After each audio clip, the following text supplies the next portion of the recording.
everybody, Lord Tremendous here. Got another battle report here for you. This is the third game of 3 of a local game store tournament I attended a while back. It's taken me a little while to get this one out because, to be perfectly honest with you, I've been distracted. 2,300 point battle. 'Tis I, Lord Tremendous of the Ogres, versus the Immortan Soul of the Varangur army. And this is crazy. I love playing against this guy. He's in second place. I'm in first place going into this round, so it's anybody's game.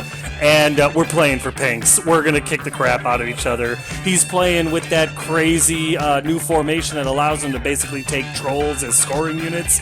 And yeah, I'm not running into an easy army to face. And my opponent is really good at the game. So you're really going to enjoy it. It really wraps up awesome. So sit back, relax, and get ready to see how it goes. Here's my list, and again, you're not going to see any changes because, quit making me try to cheat, you dirty cheaters. I have a captain with a two-handed weapon and a heavy crossbow. I have an army standard with the healing charm. I have a naked army standard, and I have 2 red goblin bigots on flea bags. I love those little bastards. I also brought a giant with just because I like having monsters. Making up the bulk of my army, I have a chariot regiment with the crystal pendant of retribution. I have another chariot regiment that's butt naked. I have a shooter horde with the blessing of the gods, and this unit is gold. And then I have 2 warrior horde units, both with 2-handed weapons. And they're just so much better when their crushing strength is 2 instead of just 1. Really, really like these guys. The rest of my army consists of 2 Siegebreaker hordes that are butt naked and a red goblin scout troop, which really is just chaff. That is it for my army. I'm going to go ahead and post my opponent's army, play some music. Feel free to pause it whenever you like to see what he took.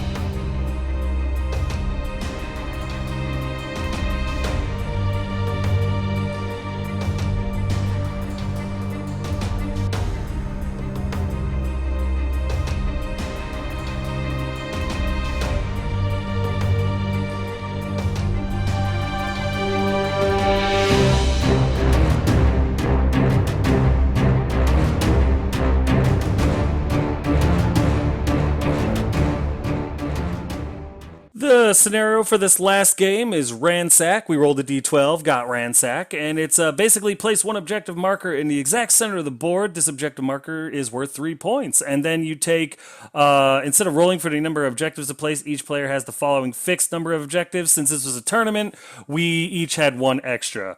Then we rolled off to take turns place. I'm sorry, that's not true. We did it right. And per the normal restrictions, make sure to clearly mark as well as declare the value of each marker you place. They're all written down. You'll see them. Victory points are awarded at the end of the game as follows. Victory points for each objective marker you hold, where N is the value of the objective. So, yeah, kill all you want, but if you don't control any objectives, you're SOL. So, yeah, interesting scenario to say the least. Here's deployment, and I've seen him play this list before. I don't believe I faced off on it, faced off against it anyway. So honestly, I was just gonna go with what worked. I knew he was playing Varangur, and I know that they're a close combat army, so I figured he'd bulk up in the center. And for the most part, I was right. So I did the same thing. I put my chariots with the crystal right in the middle, declaring where it was. There was a hill in my deployment right in the center, so you knew that's where my shooters were gonna go. I've got a unit of Siegebreakers right behind the Red Goblin Scouts in the middle there. I'm going to try to use that force to my advantage and keep line of sight as close as I can. Hopefully my Siegebreakers will be able to charge into something once he goes into the forest. Because he doesn't seem to have any range, so I think I've got him there. I could comfortably sit back with my shooters and do some real damage. Behind my crystal pendant of retribution chariots, I've got another unit of warriors. I've got an army standard, a naked one right next to them just for inspiring. On the right flank there, I've got my other unit of chariots, and their job was to just kind of swoop around the flank and maybe get a nice flank or rear charge, and, you know, a perfect world. And then on the left side there, I've got, what is it? I've got my my two red goblin bigots on flea bags sitting over there on the left side, and they're just going to try to shoot around and go wherever they can, try to put their bows to some use, if at all possible. He really didn't have a good target for them. I've got my captain on top of the hill there. It's just right inside my deployment zone. And then I've got my giant there. And then I've got a unit of warriors and a siege breaker unit right in the middle to just try to go after anything that presents itself as a target opportunity. I've got my captain to give some inspiring on the left flank. I've got my other army standard near my tape measure right there to give inspiring right there, kind of spread it out. And yeah, my plan was to hopefully beat these guys up before they could beat on me. He has a crystal of retribution on his big unit of trolls in the center right there near the forest and the yetis. My plan was to use my shooters to put as many wounds onto that unit as possible and hopefully kill him before the crystal blows up, but you'll see how that goes. That's it for deployment. Here's top one after movement, and I did not go first, which I'm actually perfectly fine with. I needed him to come closer anyway. Yeah, I would have preferred to take a shot or two at him, but, you know, whatever. It is what it is. So he comes forward modestly for the most part. He's trying to use the forest in the middle there to block line of sight, which is really smart. And but his trolls come up in a big block, keeping their formation. The Troll King's right behind him. The Yetis in the forest on the right flank there hold objective. His giant moves up behind the trees in the center there. His what is it? A chieftain on a dire fang is kind of hiding back there a little bit. His other cave dweller is they're on each side of the objective on the left side there. His dire fangs move up just slightly, and that's really it for his movement. Nothing else happens in his turn because he doesn't really have any magic or shooting. So we go to bottom of one, and I kind of posture a little bit. On the right flank there, I swoop up my guys, I think 8 inches, and then turn them or pivot them so that they can look into the center. With a 16-inch charge, they've got some serious range on them. My crystal pendant of retribution chariots fire off into the closest unit of trolls, and that is bait. He knows that the pendant is in there. I know that the pendant is in there. I want to hurt him. So I send him in there. I'm daring him to charge me. And the thing about it is, he's going to have to. He's got no other way to deal with them. So if I can get a nice little traffic jam going on over there, all's the better. I bring my dogs up I bring my red goblins up to the very edge of the forest in the center there, and I do the same thing with my siege breakers, because if he comes into the forest, great. If he doesn't, I'm going last. I can wait until the end of the game, move my guys up, and if nothing else, contest the objective in the center and on the left there. So one way or the other, it's going to work out for me. Needless to say, well, you'll see what happens. On the left flank there, I move my stuff around just a little bit, and I shoot both of my bigots up 20 inches to get right next to the dire fang out of their charge arc. They can't shoot this turn, but now they're back there, and I'm putting pressure on them. The idea isn't to really do anything other than distract my opponent with them. If they do any wounds, that's just bonus. That's pretty much it for movement.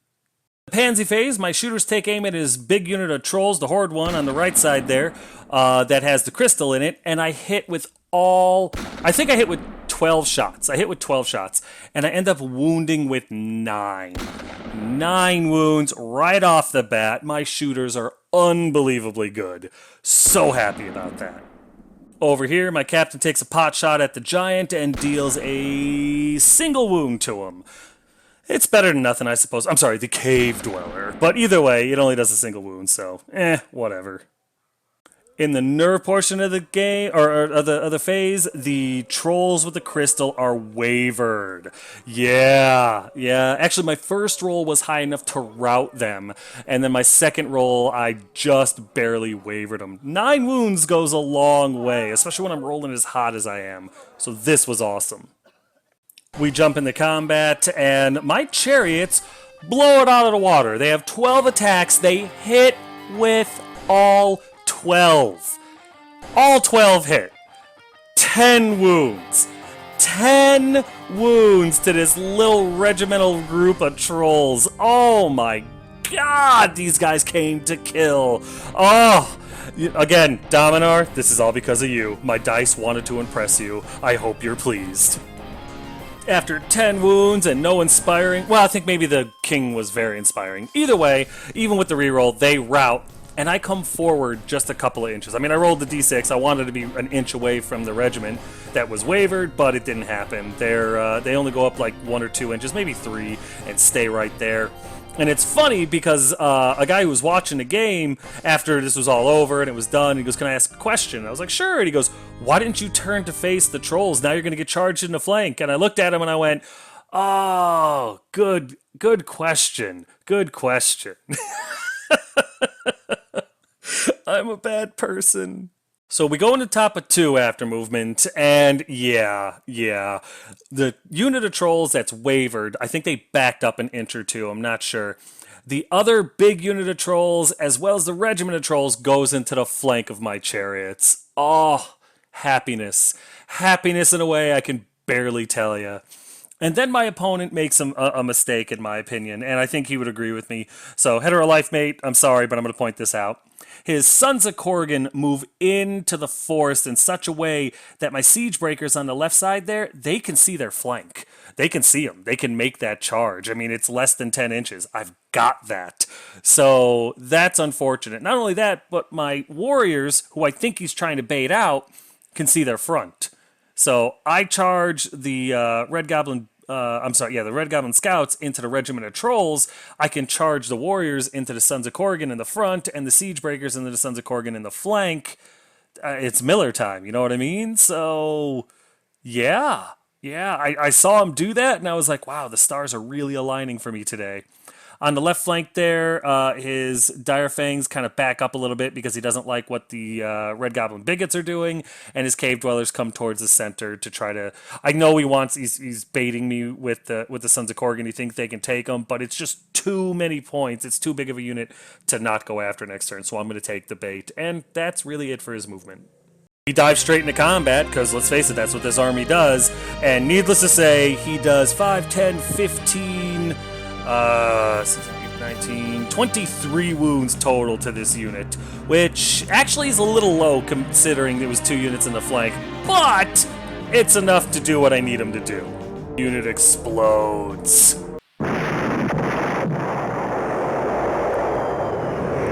It is fantastic. So what's funniest about this is that Buddy, who couldn't make it to the tournament, showed up at this game and was watching it. And when my opponent rolled to see how many hits happened to the regiment of trolls, the horde of trolls, he goes, "You're gonna roll boxcars!" He rolled effing boxcars. I was so happy I gave him a hug. I don't even care. I did. I broke the physical barrier, hugged him. 11 wounds gets done to his horde of trolls. The other unit took 8, and I think only 3 actually got through, so they went a little cold there, but who am I to complain? Yes, my unit of chariots is destroyed, but his regiment of trolls is literally a booger flick away from routing. God, how I love that item. Oh my god. Still smoking, the units just kind of change their direction, change their facing to look like that, and they prepare for the countercharge. This couldn't have gone any better. So here's bottom of 2 after movement, and I go all in for the most part. My warriors charge into the regiment of, what's it called? What are they called? Trolls, sorry. The Red Goblin Scouts, I thought about charging them into the regiment as well until I realized that my Siege Breakers did not have the range to the Sons of Corrigan.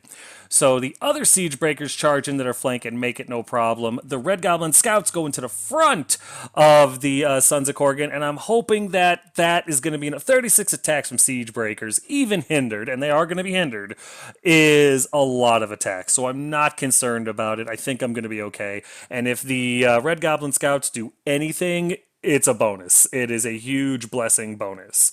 Let's see. My chariots, my naked chariots on the right flank there, they move up a few inches just to get close enough to charge something next turn. My shooters stay right where they're at. Duh. The other Siege Breakers, Warriors, and Army Standard move up, but keep the forest between them and anything that might be able to charge them next turn. My Giant moves up to kind of threaten the Cave Dwellers that are starting to kind of sniff around. And my Captain stays put right where he's at because he can still shoot a lot of stuff. My 2 Red Goblin Bigots on flea bags, they shift over to the left a little bit to stay out of the charge arc of the Dire Fangs, and they're going to shoot at him. Why not? And that is it for my movement. In the pew pew phase, my shooters fire at the regiment of trolls that took 11 wounds from the Crystal Pendant of Retribution last turn. Does 6 wounds to them, bringing them up to a total of 17, which I think makes it so as long as I don't roll snake eyes, they're gonna break. My Red Goblin Bigot that stayed over here does a single wound to the Dire Fang, which, again, that was just bonus. I'll take it. And then my captain does a single wound to his cave dweller over there. Again, not a huge big deal. In fact, I think the last one got healed off him or something like that. Who cares? We go to the nerve check part of the pansy phase, and the troll horde that took all those wounds routes. Just completely routes. Even with the troll king right there, they're like, screw you, we're on fire, we're not playing this game anymore. And they're gone. That gives me a huge, huge advantage on what's to come. We jump into combat, and yeah, it's huge. My Siege Breakers and the Red Goblin Scouts, both hindered, do 18 wounds to the Sons of Korgan. Apparently, Siege Breakers and Red Goblins together is a little bit too much for the Sons to deal with, which I'm perfectly happy about. 18 wounds, eat your heart out. Even with Inspiring Presence nearby, the Sons of Korgan rout disappear, and my Siege Breakers change facing to look at the Direfang Chieftain and the 2 Cavern Dwellers that are on their way, and my Red Goblin Scouts turn to face the Troll Regiments, not because they're going to do anything, but at this point, if they do any damage, they've more than made their points. I'm thrilled with both units right now.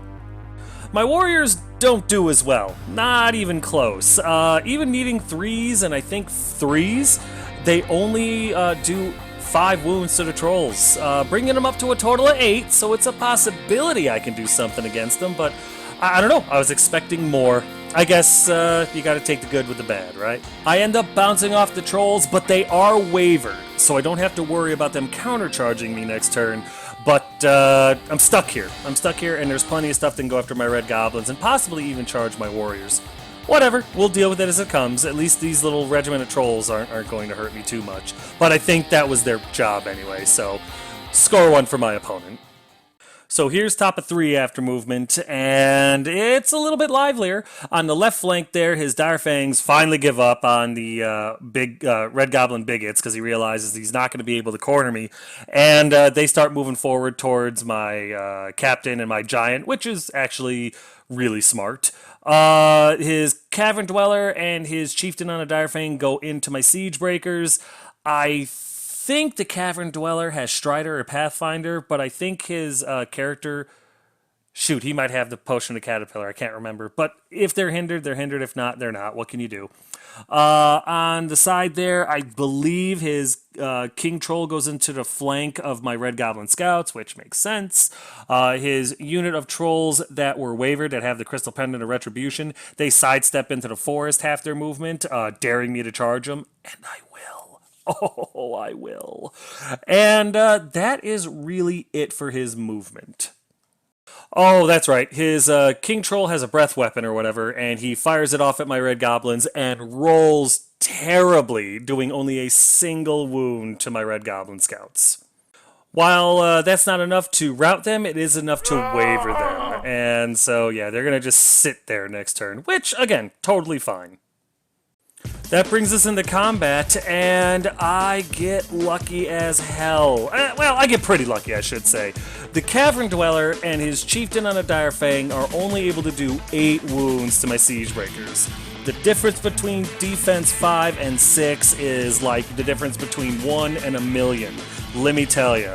8 wounds are done to this unit. There are 15-17, so I got a little bit of hope here. It actually works out perfectly. They bounce off of me with no effect, and next turn I get to countercharge one of them. Whew! You cannot give enough respect to Siege Breakers. That's going to take us over here to bottom of 3 after movement, and I'm not done. I'm not done by a long shot. Starting on the right flank there, my naked unit of chariots go into his wounded unit of, or regiment of trolls, horde of trolls, I'm sorry. And I know they got the crystal pendant. I know I'm going to be hindered, but I want that unit off the table. I'm not going to take any damage, or I'm not going to take any nerve tests from the explosion. So even if I take 12 wounds from it, that's fine. provided that his little unit of Yetis or whatever the hell they are, maybe more trolls in the back, as long as they don't countercharge me and do any wounds, I'm going to be fine because I won't have to take a nerve check. And he doesn't have any ranged that he can dedicate towards my chariots to force it. So I'm taking a little bit of a gamble here, but if I can take them out and then get a hold of his other regiment in the forest, I can take him off another objective and then leave my chariots on it to claim those victory points and help me win the game. So it's a gamble, but I got nothing else that's going to deal with these guys right now. I need my shooters to go at other stuff. In the middle there, my warriors charge a regiment again in order to try to mess them up. My red goblins shift just slightly, change direction because they're wavered. It's not like they're going anywhere. My unit of warriors in the middle there are, no, those are siege breakers. They come up to the edge of the forest so they can try to get into this fight. My other unit of warriors on the left flank there charge through into the forest into the flank of the cavern dweller, and the siege breakers countercharge the chieftain on a dire fang because screw that guy. On the left flank there, my giant moves over to catch the dire fang as opposed to my captain. The captain, I think, is worth more points than the giant, so I figured I'd throw the giant out there and dare him to charge me. Both of my red goblin bigots on flea bags turn to face the dire fang. They're just going to shoot at him this turn, and that is it for my movement. In the pansy phase, my shooters take aim at his cave troll king, just because he's there, and I'm able to do 5 wounds to him. It's not going to be enough to rout him, but it's definitely enough to make him bleed, which I'm perfectly okay with.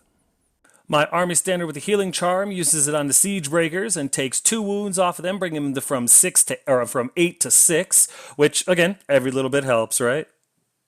And then the combined shots of my captain and both red goblin bigots do exactly 2 wounds to the dire fangs. So not great, but again, every little bit helps.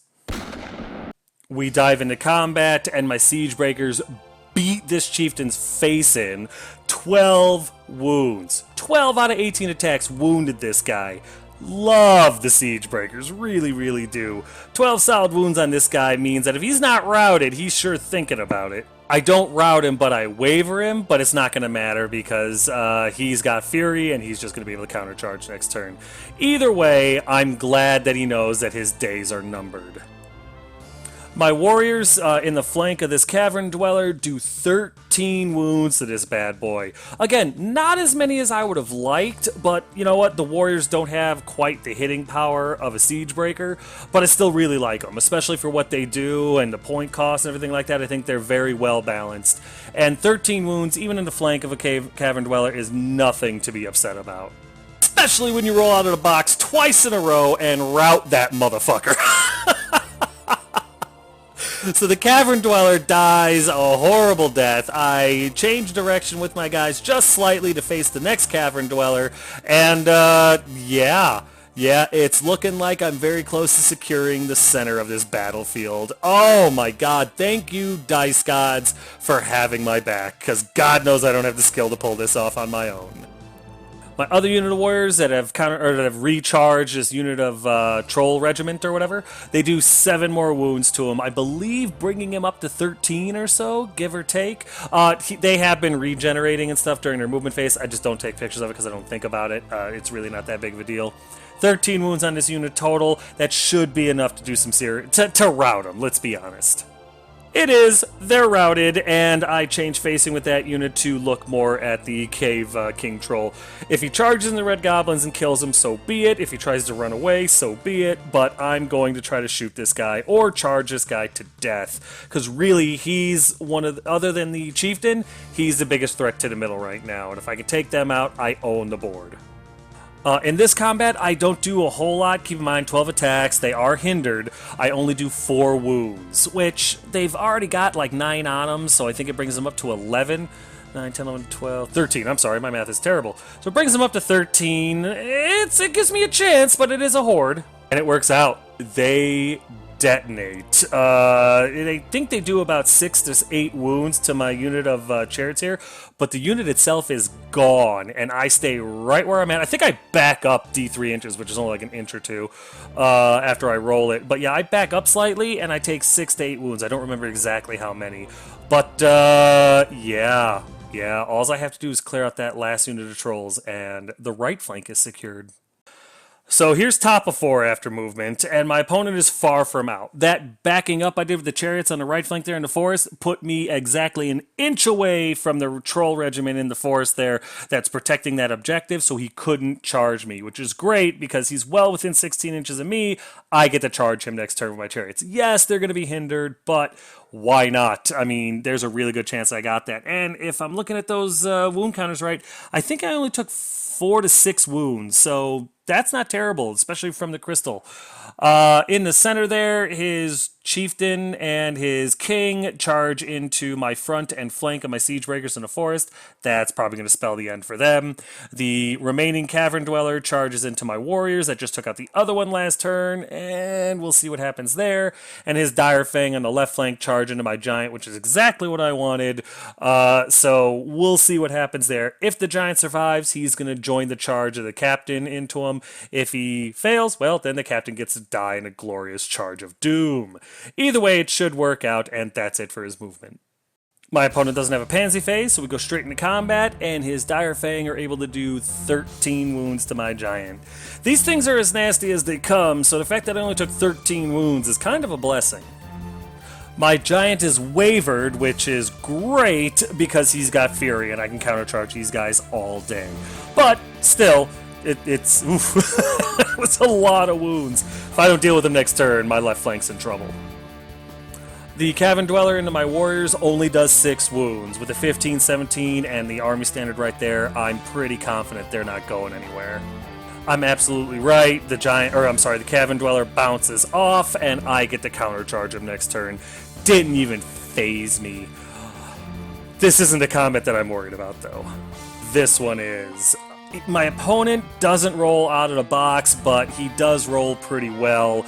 And total between his chieftain and his troll king, he gets 9 more wounds on his unit that was already carrying 6 for a total of 15 wounds.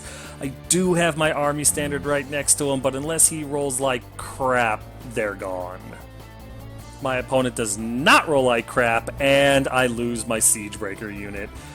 That sucks. I got a couple of big characters in the middle now I got to deal with, and I don't have a whole lot of answers currently available. We'll see, though. We'll see. I'm not dead yet. So here's bottom of 4 after movement, and I go in. I had my other unit of siege breakers sitting outside the forest getting ready to deal with something. His Troll King couldn't get out of forest, so I charge him in. My warriors charge the Troll King as well, so it's a double charge. The warriors that got charged by the Cavern Dweller last turn countercharge him.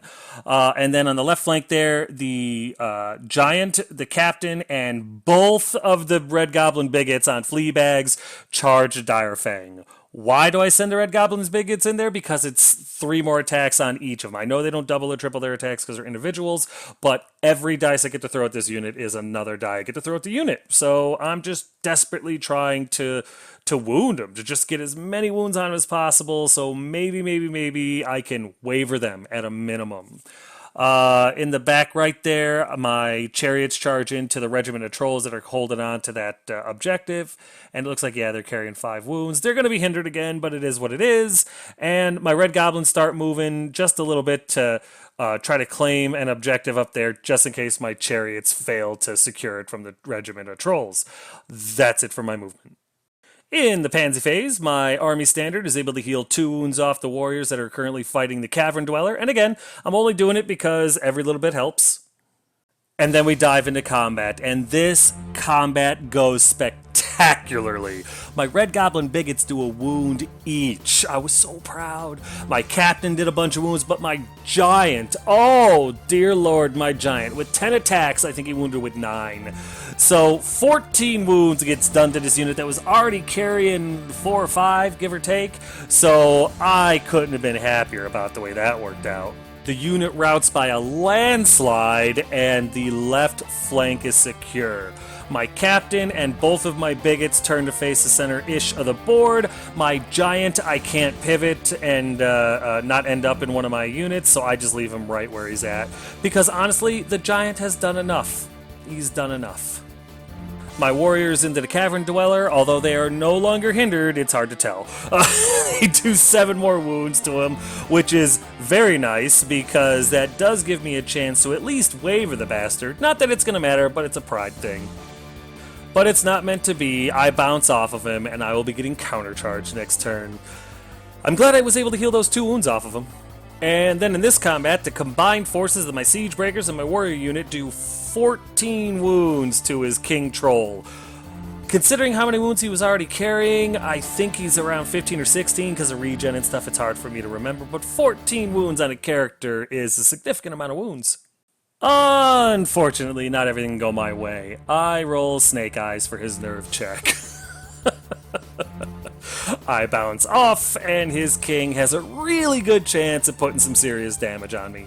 I do have my naked army standard right behind my warrior unit, so he will have to roll well twice in order to make me rout, but yeah, Snake Eyes never comes up at a good time. Not that there's ever really a good time for Snake Eyes.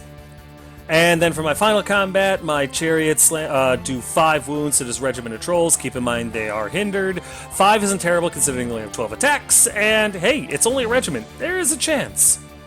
So it's not terrible. I end up wavering them, which I'll take because they don't have fury. They're not going to countercharge me, and that pretty much guarantees me another free charge at them next turn. So because he's got nothing to do anything to my chariots while I wait for my next turn to roll around. So, okay, I might be able to not only secure the right flank, but this objective as well. Chariots have pulled their weight this game. That takes us to top of 5 after movement. My opponent is far from done. In the center, the Cavern Dweller countercharges the Warriors, the Cave Troll King countercharges the Siege Breakers, and his Chieftain charges into the Siege Breakers as well, because why not double up your attacks? My Warriors may or may not be able to charge him next turn. We'll see what happens, but I'm feeling froggy, and it is what it is. His other unit of trolls are wavered, so that's it for his movement. We dive into combat, and it's not sexy. Rottweiler! Not sexy. His Cave King, or his Troll King, and his Chieftain on a Dire Fang are able to do 11 wounds to my poor Siege Breakers. It's rough, but I might be able to hold. Fortune smiles down on me, and I do. I am wavered. My Siege Breakers are wavered, and they're carrying 11 wounds, but damn it, they're still there, and both of those bastards are in the forest. I can shoot them. And his, his Chieftain on a Dire Fang is holding on to a lot of wounds, so if I can just do a few, I might be able to kick him off the table with my shooters. We'll see. We'll see. His Cavern Dweller into my Warriors does another 7 wounds to him, bringing him up to 11, because I was able to heal a couple last turn. Again, not awful. There's a chance I could hold, but I'm starting to nail bite over here. Yeah, it's unfortunate, but my Warriors break and run off the table. His Cavern Dweller turns to face the Siege Breakers that are wavered, and the center of the table is still hotly contested. I have a problem right here. Here's bottom of 5 after movement, and getting a little desperate, but I'm still going to go for it. My Warriors charge into the flank of his King Troll, and that's awesome. My Red Goblin Bigots move up to shoot at the, Cavern Dweller that's in the forest, or possibly his Chieftain. I'm trying to break one of these units, or at least waver them before it's too late.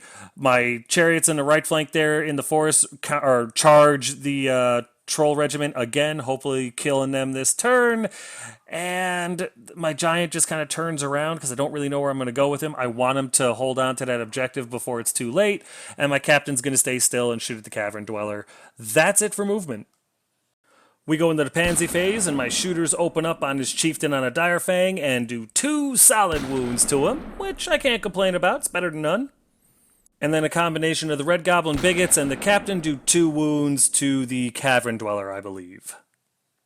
My Army Standard with the Healing Charm heals 2 wounds off of my wavered Siege Breakers, which isn't going to help a whole lot, but it's something at least. When we go into the nerve check phase, both the Cavern Dweller and the Chieftain break. They flee, they rout, they're gone. Oh my god! I cannot believe that just happened. I rolled wonderfully. We go into combat, and my warriors are able to do 11 wounds to his Troll King, which is really, really good. Finally, these guys are putting out some double digits. That, combined with the wounds he was already carrying, is enough to rout the Troll King, and I just kind of keep him right there because there's no reason to move him. I'm thrilled. Left flank and center of the board is secured. If I can just take out that Troll Regiment, I've got this.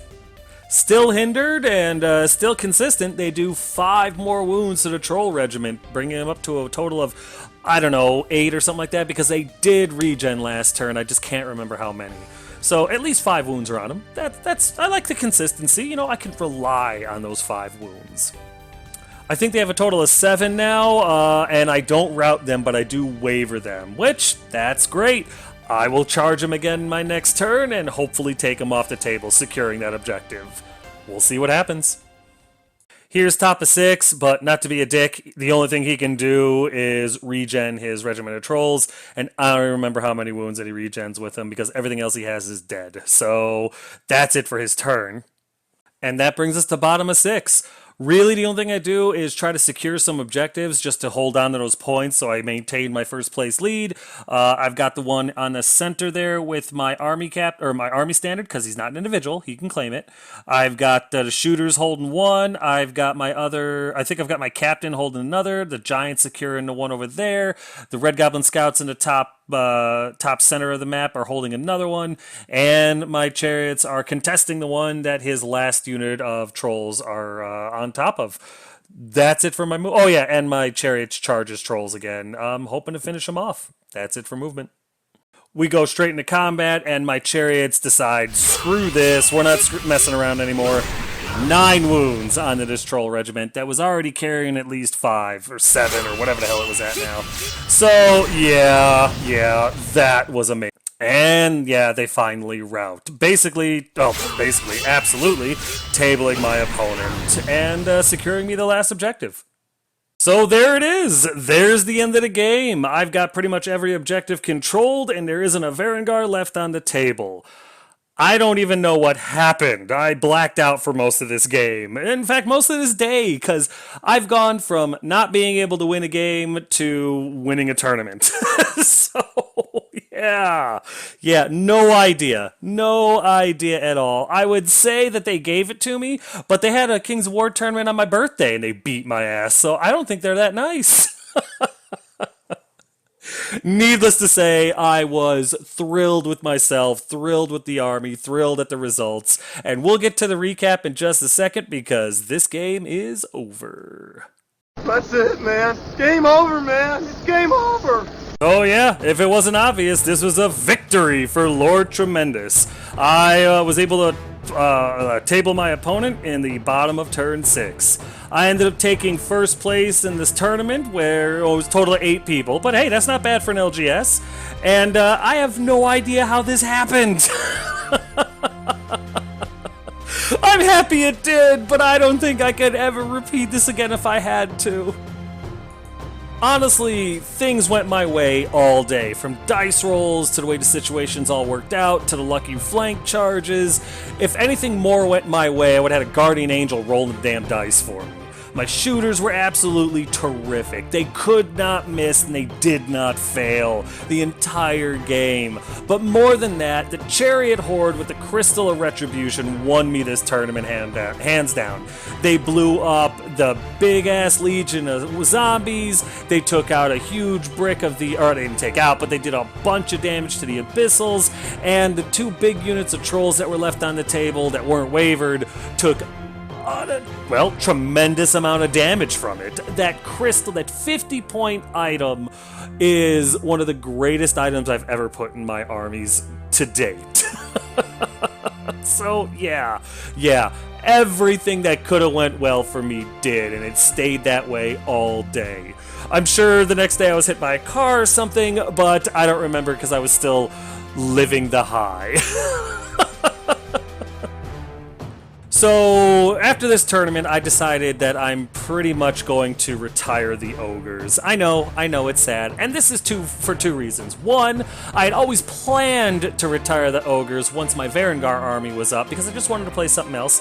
And two, shortly after playing this game, when I was bringing my bag out to the truck, I dropped my bag and damaged a whole bunch of Ogre models. So I'm temp-affixing my Varangur models to my bases that are already made, and the next battle report you see will be with Varangur, because I want to try them. I really want to play those models. They're samurai, ninja, all that kind of stuff. I really like that kind of stuff, so I'm going to be trying them out, getting some lists together, and practicing with them, because honestly, I've got to put in my Lone Wolf army in 12 days, and I'd rather bring the Varangur than the Ogres, honest to God. But this is awesome, because I get to leave the Ogres on a high note. I won an LGS tournament flawlessly. Yes, I said flawlessly. I didn't stutter. I'm going to be arrogant about this, because when's it ever going to happen again? In all seriousness, though, the tournament was amazing. 7 great people came out to play. We would have had more, but due to work and other restrictions, the guys just couldn't make it. They were coming towards the end, and they were all rolling their eyes when I saw how well I was doing. Because honestly, they probably could have taken me. All 3 of my opponents were amazing players, great people, and let's face it, you've seen the battle reports. I got stupid lucky in each one of my games. Thank you to my hetero life mate, Immortal So, for the great endgame performance. Giving me those Sons of Corrigan was a very nice gift, and God knows I wasn't going to turn it away. Right now when he's watching this, he's going, "Oh, you bastard!" Bring it on! Bring it on! He's got a Rohordian army he wants to try out against me, and I'm hoping to get a battle report against him soon with that. I think that'll be a really, really good game. But all of my opponents were amazing, as they always are. All of my games were great, as they've always have been. And thank you guys. This was a ton of fun, and I can't wait for the next tournament so I can try to take your money again. Yeah, that's right. I said it. Come on. Come on, I'm going to defend my title next LGS tournament. Let's do this. And on that note, Battle Report number 15 is officially in the history books. Hope you guys enjoyed it. This was a hell of a lot of fun. It was a great tournament. Really enjoying the game. And, you know, I won, so of course I enjoyed it. And I'm humble. That's what's important. As always, though, guys, if you have any questions, comments, concerns, or complaints, feel free to put them in the comment section below, and I will get back to you as quick as I can. But as always, guys, thanks.